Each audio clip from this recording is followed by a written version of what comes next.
నోట్లో నీళ్ళూరే పచ్చళ్ళు మన భారతీయులందరికీ ఒక ఎమోషన్ అండి. మన ఖండం దాటి ఏ ఖండంలో ఉన్నా కూడా ఈ పచ్చడి మెతుకులేనిదే మనకైతే ముద్ద దిగదు కదా! సో, ఈరోజైతే కాలీఫ్లవర్ రెసిపీ చూడబోతున్నామండి. దీనికోసం ఒక కప్పు వరకు కాలీఫ్లవర్ ముక్కల్ని సన్నగా తరుక్కొని సాల్ట్ వాటర్‌లో వాష్ చేసి పొడి బట్ట మీద గానీ, టిష్యూ పేపర్ మీద గానీ బాగా ఆరబెట్టుకోవాలండి. ఇవి బాగా ఆరిన తర్వాత ఒక టేబుల్ స్పూన్ వరకు సాల్ట్, 2 టేబుల్ స్పూన్ల వరకు కారం, అలాగే ఒక టేబుల్ స్పూన్ ఆవపిండి వేసుకోండి. అప్పుడే పచ్చడికి మనకి ఆవకాయ ఫ్లేవర్ వస్తదండి. ఆవపిండి ఎక్కువగా ఇష్టం లేని వాళ్ళు టేబుల్ స్పూన్ వరకు వేసుకోండి. తర్వాత మీ దగ్గర మెంతిపిండి ఉన్నట్లయితే మెంతిపిండి ఒక పావు టేబుల్ స్పూన్ వేసుకోండి. అలాగే లెమన్ జ్యూస్ కూడా కొద్దిగా పిండుకోండి.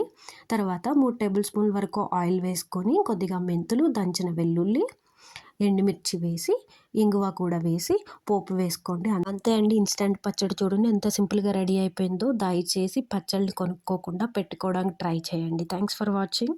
ఈ వీడియో నచ్చినట్లయితే లైక్ అండ్ షేర్ చేయండి. Please subscribe.